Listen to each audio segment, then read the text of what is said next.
We start to talk about more specific diagnostics like a PET scan, then we start to run into some insurance-related issues at times. Dr. Ronald Schwartz, neurologist and director of the Neurological Research Center at Hattiesburg Clinic, knows all too well the debates over the diagnostic costs of Alzheimer's disease and who pays for them. Currently, Medicare and no private insurance is going to pay for an amyloid.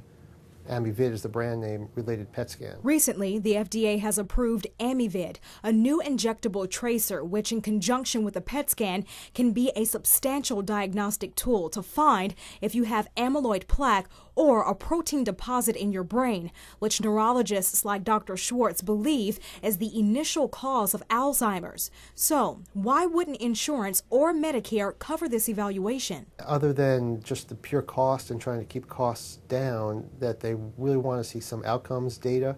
Which means insurance companies want to know, if you do get the scan, how is it going to change the course of your care or the cost of your illness or the management of your illness?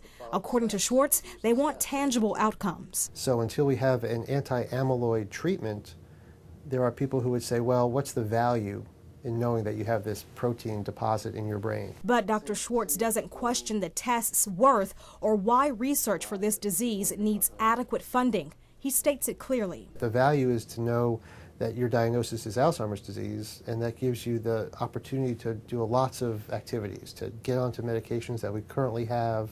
It lets you plan for the future, it lets the family make plans.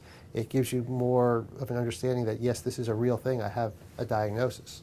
He added it's more valuable when the result of the test is negative or the illness is caught early. So we're not even worried necessarily about curing it, just finding it as early as possible and then altering the course. And that's when we segue into some of the clinical trials conversations. There are 4 current Alzheimer's disease trials at Hattiesburg Clinic. The trials, they're critically important to get any new medicines, is to get people involved in any type of clinical trial.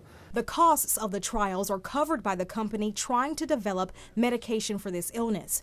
Dr. Schwartz says the success of the trials can make a significant impact, like delaying this illness. Where the course is altered by 5 years, then you're going to decrease the cost by at least 50%. So whatever billions of dollars is involved in the cost of treating Alzheimer's patients now, it would be cut in half by just delaying the onset by 5 years or pushing out the progression by 5 years.